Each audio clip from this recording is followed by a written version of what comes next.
பெருந்தலைவர்களை வீண்படி சுமத்தி நாட்டு மக்களுக்கு அவர்களை வெளிச்சம் போட்டு காட்டுகிறோம் என்கிறார்கள். ஆனால் அந்த வெளிச்சமானது யார் அதை சொல்கிறார்களோ அவர்களுக்குத்தான் பொருந்தும் என்று சொல்லிக்கொண்டு இந்த ஆர்ப்பாட்டத்திற்கு பேச வாய்ப்பளித்த நன்றி கூறி விடைபெறுகிறேன். வணக்கம்.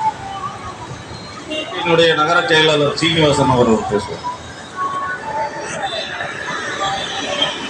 அன்புமிக்க பெரியவர்களே, தாய்மார்களே, தொழிலாளர்களே, வியாபாரிகளே, பொதுமக்களே, பிஜேபி அரசாங்கமானது இந்தியாவில் இருக்கக்கூடிய அது குறிப்பாக மக்களுக்காக மார்க்சிஸ்ட் கம்யூனிஸ்ட் கட்சியினுடைய பினராயி விஜயன் அவர்கள் கடந்த காலங்களில் 10 ஆண்டு காலமாக இந்த பிஜேபி வயிற்றுல ஒன்றும் வந்து கிடையாது.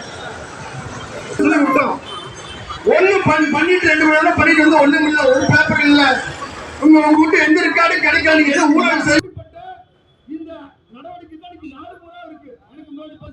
ஆனா இங்க தமிழ்நாட்டில் இந்தியாவில் மற்ற பிஜேபி ஆளுகளை ஆட்சி நடத்தக்கூடிய ஒரு கவுன்சிலர் ஆனா மார்க்சிஸ்ட் கட்சி அப்படி அடிக்கிறது மக்களுடைய நலனுக்காக பாடுபடக்கூடிய இன்னைக்கு பிஜேபி போயிட்டு இருக்கு.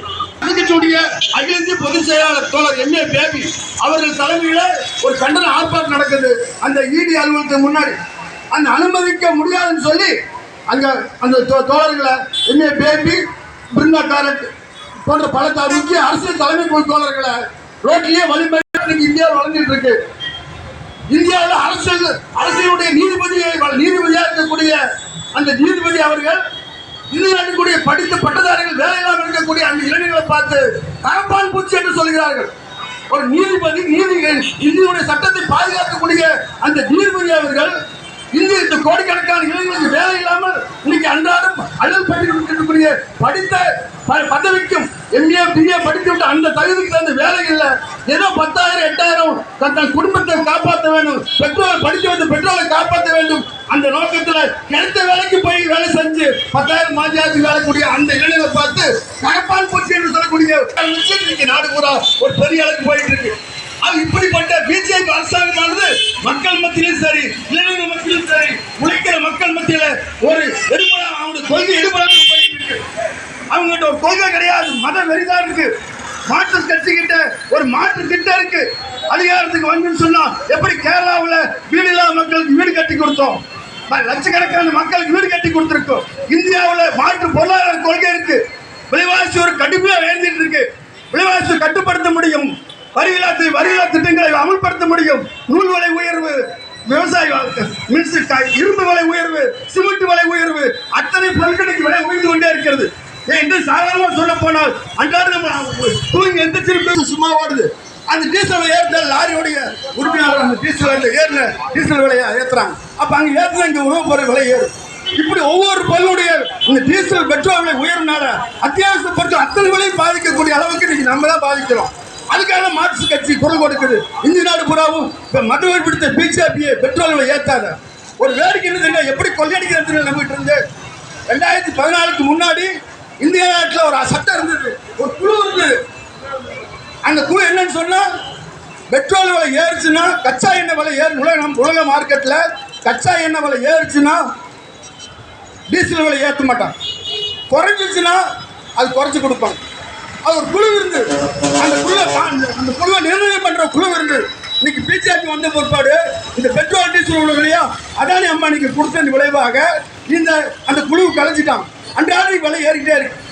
அது இப்படி ஒரு மோசமான நடவடிக்கை தான் இன்னைக்கு பிஜேபி இருக்கு. ஆகவேதான் நாடு முழுவதும் மக்களுக்காக போராடக்கூடிய மார்க்சிஸ்ட் கட்சி தன்னுடைய இந்த போராட்டத்தில் ஒரு லஞ்ச லாவணி இல்லாமல் மக்களுக்காக குரல் கொடுக்கக்கூடிய கட்சி. இல்லை எந்த துளி உது கூட இந்த கட்சி மேல களங்கம் சுமத்த முடியாது. லட்சக்கணக்கான தலைவர்களும் ஆட்சி நடத்தின ஒரு மார்க்சிஸ்ட் கம்யூனிஸ்ட் கட்சி பல்லாயிரக்கணக்கான மக்களுக்காக போராடி விண்ணுயிர்த்து வெள்ளக்கொடியை செங்கொடியாக்கிய ஒரு இயக்கம். ஆகவேதான் இந்த கொடியில் இருக்கக்கூடிய அத்தனை தோழர்களும் உரிமையை உயிர்த்தியாக தமிழ்நாடு முழுவதும் இந்திய நாடு முழுவதும் பிஜேபியுடைய அராஜக நடவடிக்கையை கண்டித்து ஆர்ப்பாட்டம் நடைபெற்றுக் கொண்டிருக்கிறது. 2 நாட்களுக்கு முன்பாக கேரளாவில் 10 ஆண்டுகள் முதலமைச்சராக இருந்த பினராயி ஆய்வு செய்கிறோம் என்ற பெயரில் பல்வேறு இடையூறுகள் அவர் செய்தார்கள். பிறகு எதிர்க்கட்சி தலைவர்களை பணிய வைப்பதற்கு அமலாக்கத்துறையை ஈடியை தொடர்ந்து பயன்படுத்தி கொண்டிருக்கிறார்கள்.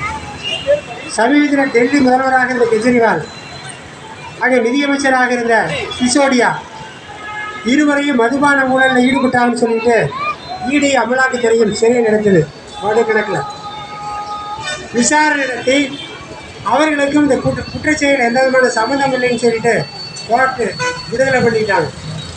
இப்படி எதிர்கட்சிகளை பயமுறுத்துவது, பணிய வைப்பது என்ற முறையில் பல்வேறு கிட்டத்தட்ட 100க்கு மேற்பட்ட 150க்கு மேற்பட்ட சோதனை நடைபெற்றிருக்கிறது. இதில் 145 பேர் எதிர்கட்சியை சேர்ந்தவர்கள் வீடுகளில் அலுவலகங்களில் தான் இந்த சோதனை என்பது நடைபெற்றிருக்கிறது. பிஜேபி சேர்ந்தவர்களோ அல்லது பிஜேபிக்கு ஆதரவாக இருக்கிறவர்கள் மீது அடிக்கடி அமலாக்கத்துறை சோதனை நடத்துவதில்லை. இவர் மேலே 1000 கோடி ரூபாய்க்கு மேலே சர்க்கரை ஆலையில் ஊழல் பண்ணார்னு வழக்கு.